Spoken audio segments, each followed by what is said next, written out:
5 mechanism آئے یزید تک بننے کے، لیکن آپ کے 11 ہوں یا 12 ہوں میکنزم ہی کی ہے۔ سسٹم جہاں پہ موجود ہوتا ہے وہ سسٹم کبھی ٹوٹتا نہیں۔ کیسے ممکن ہے کہ رسول گرامی آپ کو کوئی میکنزم نہ دے کے جائے؟ اب یہی سوچ اگر شیعہ جوان رکھے کہ اہل بیت نے تبلیغ کی کا مولانا یہ مکتب اہل بیت ایک معجزاتی مکتب ہے، صحیح پڑھ رہا ہے، اب اچانک سنتے ہو یہ شیعہ بن گیا وہ شیعہ بن گیا۔ ہاں کربلا کی مشی چلی ہے، تقریباً 2 لاکھ 4 لاکھ 5 لاکھ 25 ملین تک لوگ پہنچ گئے، ایسے ہی پڑھ رہے ہیں وداؤٹ اینی میکنزم، کہ جس طرح ہر 2 دن کے بعد ہر گھر میں ایک معجزہ ہوتا تھا وہی ہو رہا ہے آج کل، آپ سمجھ رہے ہیں۔ ایسے ہی اہل بیت نے اس مکتب کو بڑھایا نہیں میرے عزیز، محنت کی ہے آل رسول نے، قربانیاں دی ہیں آل رسول، ان کا صاحب نے قربانیاں دی، شیعوں کو بصیر بنایا، بصیرت دی، تربیت کی، تب جا کے مکتب اہل بیت نے اپنے روٹس کو ایک اسلامی معاشرے میں کیا کیا، مضبوط کیا۔ صرف میپ دے رہا ہوں، انشاءاللہ تفسیر میں کل یا پرسوں کی مجلس میں آئیں گے۔ دیکھیے یہ ہے نیٹ ورک آف اہل بیت۔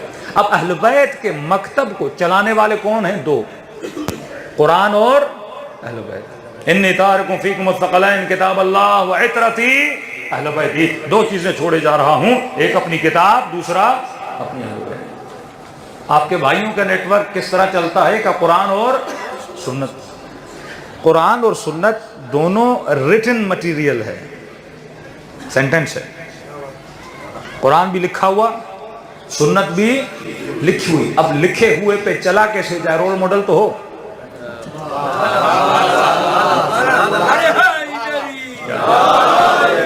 اب قرآن کہتا ہے اقیموا الصلاۃ، نماز پڑھو، کیسے پڑھوں؟ ایک امام سے کہو کہتا ہے یہاں، دوسرے سے کہو یہاں، تیسرے سے کہو یہاں، چوتھا کہتا ہے کھول دو۔ لیکن آپ پہلے سے بھی پوچھو گے کہے گا کھولو، دوسرے سے پوچھو گے کہے گا کھولو، تیسرے سے بھی کہو گے کہ کھولو۔ کوئی اختلاف آپ کو نظر نہیں آتا۔ قرآن بھی سینٹنس ریٹن مٹیریل، سنت بھی سینٹنس ریٹن مٹیریل۔ اب سوال ہے کہ اگر سینٹنس میں الجھن ہو تو حق کیا ہے؟ 2 ہی افراد میں بندہ الجھن کا شکار ہو سکتا ہے، یا تو مجھے ایسی حدیث سنائی جائے جو میری عقل نہ مانے، جس میں توہین کی بو آئے، جس میں میرے شعور کو ٹوکا جائے، کہ مثلا آج کا مفتی بولے کہ رسول خدا نے کہا کہ حاکم فاسق بھی ہو، فاسد بھی ہو، زانی بھی ہو، اس کے اندر شیطان بھی چلا جائے، تمہیں حق نہیں اس کے خلاف قیام کرنے کے۔ اب کئی ذہن نہیں مانتا نا کہ امام حسین نے قیام کیا، پھر امام حسین کا کیا ہوگا؟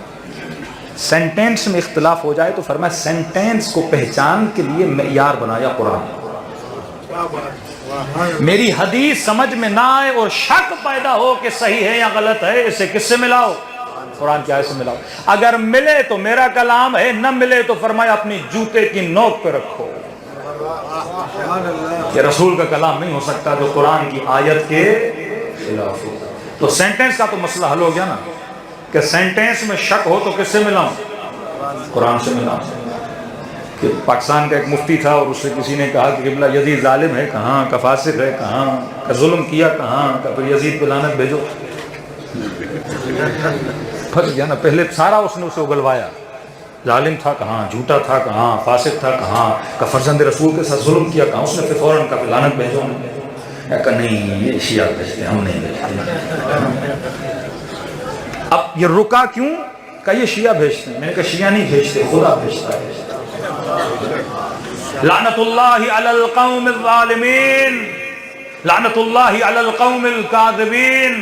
خدا کہتا ہے میری جھوٹوں پر بھی لعنت ہے، ظالموں پر بھی لعنت ہے، وہ چاہے ظالم کل کا ہو چاہے آج کا ہو۔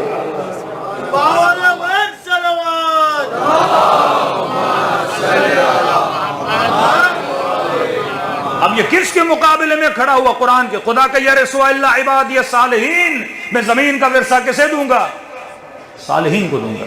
اب کنٹروڈکشن دیکھیے کہ رسول نے کہا حاکم بدکار ہو، فاسق ہو، فاجر ہو، اس کے اندر شیطان چلا جائے، عجیب روایتیں، فرمائی یہاں تک اگر وہ تمہیں اپنے دین سے بھی ہٹا دے تمہیں حق نہیں اس کے خلاف قیام کرنے کا۔ اور خدا اسی مسلمان کو کہے نماز میں آ کے کہو اہدنا الصراط المستقیم، مطلب صبح سے شام تک دعا مانگو مجھے ہدایت دو، اور پھر وہی خدا کہے کہ اوپر والا اگر تمہیں حاکم، مطلب اوپر والا تمہیں حاکم اگر دین کے راستے سے ہٹائے، ہٹ جاؤ، کوئی مسئلہ نہیں ہے۔ تو یہ میں مثال پاکستان میں دیتا ہوں، یہاں نہیں دے رہا۔ میں نے کہا مثلاً ایک ہمارے یہاں الیکشن ہوتے ہیں نا، ووٹ وغیرہ ہوتا ہے، آپ انڈیا میں بھی ہوتے ہوں گے، دھاندلی ہوتی ہے کہ نہیں یہ مجھے نہیں پتا، لیکن اگر کوئی بندہ بولے کہ میں کسی نیک بندے کو ووٹ دوں گا، صالح بندے کو ووٹ دوں گا، کسی نان کرپٹ بندے کو ووٹ دوں گا، بالکل کلین بندے کو ووٹ دوں گا، اور جب ووٹ دینے جائے سب سے زیادہ کرپٹ کو دے کے آئے، تو دنیا بولے کہ جناب کہہ کچھ رہے تھے اور کر کچھ آئے۔ یہ بالکل ایسے نماز میں کہیں اہدنا الصراط المستقیم، پھر خدا کہے کہ یزید جو کہے وہ کرو، کنٹروڈکشن ہو گیا نا۔ یہ کیسے ممکن ہے؟ ایک طرف ان اکرمکم عند اللہ اتقاکم، اللہ کے قریب سب سے زیادہ وہ ہے جو صاحب تقوی۔ یہ کیوں سعودی عرب میں نسلوں کے اندر ایک خلا پیدا ہوا بھی کہ آپ نے دکانیں بند کر کرا کے لوگوں کو نمازی بنایا۔ جو نہیں نماز پڑھتے تھے تو یہ آتے تھے، مشین ہاتھ میں ہوتی تھی، جناب کو گنجا کر دیا کہ نماز نہیں پڑھی۔ اب اچانک کیا ہوا؟ اسی ملک میں سنیما کھلے، اسی ملک میں جواخانے کھلے، انڈیا سے یو ایس سے سنگرز کو بلایا گیا، آئٹم سانگز وہاں پہ ہوئے، گندے ترین کام اس سرزمین پہ ہوئے۔ تو وہ نسلیں جن کو بچپن سے کیا سنایا؟ اتقوا اللہ، تقوی اختیار کرو، نیک بن جاؤ، اچھے بن جاؤ۔ اب ان کے ذہنوں میں تو شدت آ گئی نا، انہوں نے فوراً خلاف بولنا شروع کیا۔ یہ لیٹر انٹرنیٹ پہ پڑھا ہے، مفتیوں نے لیٹر نکالا کہ ہم آپ عوام کے جذبات کو سمجھتے ہیں، جو کچھ ملک میں ہو رہا ہے بہت برا ہو رہا ہے، جوا خانے نہیں ہونے چاہیے، سنیما نہیں ہونے چاہیے، گندے کام نہیں ہونے چاہیے، شراب خانے نہیں ہونے چاہیے، ہمیں سب پتہ یہ غلط ہو رہا ہے، لیکن یاد رکھنا رسول خدا نے فرمایا حاکم کے خلاف بولنا حرام ہے۔ یہ کیسا دین تھا؟ اب لوگ جب دیکھتے ہیں نا ایک جوان جو کمپلیٹلی ایک لاجیکل دین کو پڑھے، ایک طرف قرآن پڑھ رہا ہے، دوسری طرف مفتی کچھ اور کہہ رہا ہے، قرآن کہہ رہا ہے اتقوا اللہ، یہ کہتے نہیں شیطان بھی اس کے اندر چلا جائے۔ ایک اتنی پیاری حدیث، حدیث تو نہیں جوک سے کم نہیں ہے، تو کہا کہ اس امت کو یہ صحیحین میں لکھی ہوئی یہ باتیں ہیں۔ کہتے مولانا اتنی پڑھے لکھے لوگوں کو کیا ہو جاتا ہے جب آپ کسی چیز کو اٹل فیصلہ مان لو؟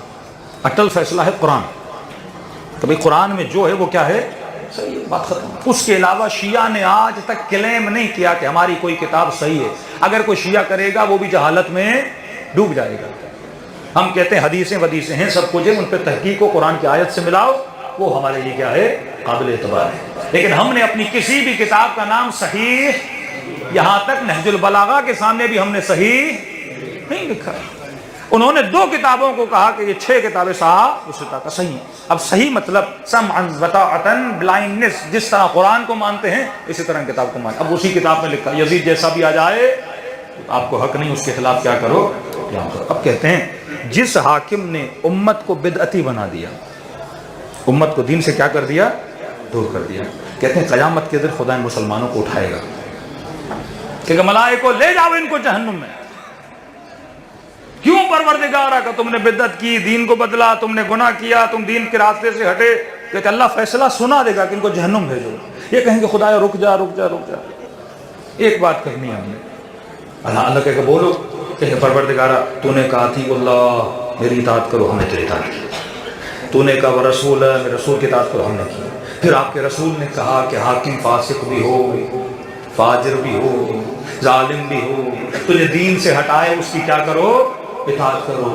اب اگر ہم وہ گناہ کریں گے تو رسول نے کہا وہ گناہ تمہارے سر نہیں، کس کے سر ہے؟ تمہارا کام بس کیا ہے؟ اطاعت کرنا ہے۔ کہتے ہیں اللہ کو سمجھائیں گے اور خدا سمجھ جائے گا۔ اچھا اچھا اچھا یہ بات تو تم صحیح کہ ملائکوں کا پھر ریٹرن واپسی کرو، جنت ہو جائے۔ یہ حدیثیں لکھی ہیں ان کی کتابوں میں۔ ایک مکتب بولا یہ مکتب قرآن و سنت، لیکن ڈیفائن نہیں کر رہے کہ حدیث اگر قرآن کی آیت کے مقابلے میں میں اسے کیسے مانوں؟ کہ بس نبی نے کہہ دیا تو کرو۔ اب یہ نہیں کہ قرآن کے مقابلے میں ہے کہ نہیں ہے۔ اہل بیت رسول نے کہا میں 2 چیزیں چھوڑے جا رہا ہوں، سنت نہیں، انی تارک فیکم الثقلین، کتاب اللہ و عطرت اہل بیت۔ پیسوں کی لالچ میں آ کے جھوٹی جھوٹی حدیثیں گاڑی جائیں گی. یہ تو مشہور ہے نا، جس نے مکے کی پیاز کھائی، بکا کی پیاز کھائی، اس پہ اللہ نے کیا واجب کی؟ جنت واجب کر دی. یہ ایسی ایسی گھڑی ہوئی حدیثیں بنایا کرتے تھے. اب اس کو کس سے ملانا ہے؟ میں نے قرآن کی آیت سے. تو فرمایا حدیث میں شک، تو شک دور کرے گا قرآن. دوسرا معاملہ، اگر افراد میں الجھن کا شکار ہو جاؤں،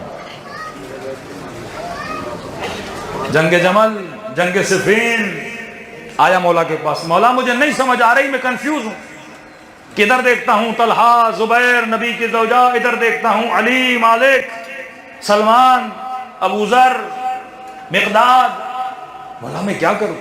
تو امام نے فرمایا کنفیوز ہو تو علی کو کنفیوزوں کی ضرورت نہیں ہے. اگر ڈکلیئرڈ ہے کہ حق کس کے ساتھ ہے پھر میدان میں آؤ. مولا میں کنفیوز. امام نے کہا سرحد پہ چلا جا، بارڈر پہ جا کے کھڑا ہو جا، جنگ کے میدان میں نہ.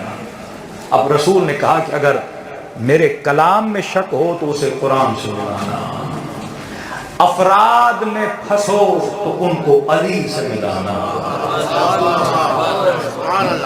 علی مع الحق والحق مع علی، علی حق کے ساتھ ہے اور حق علی کے ساتھ ہے. تیسرا جملہ تو فکر کو روشن کرنے کے لیے نا، فرمایا یہ نہیں دیکھنا حق کہاں جا رہا ہے،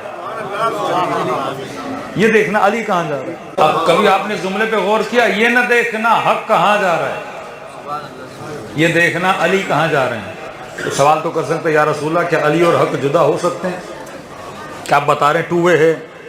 یہ نہ دیکھنا کہ حق کہاں جا رہا ہے، یہ دیکھنا علی، مطلب ایک زمانہ آئے گا کہ حق کہیں جائے گا اور علی کہیں جائیں گے. یا رسول اللہ یہ کون سا حق ہے؟ کہ زبان استعمار میں بتا رہا ہوں کہ اس زمانے میں جن کو لوگ حق بولیں گے وہ حق نہ دیکھنا کہاں جا رہا ہے.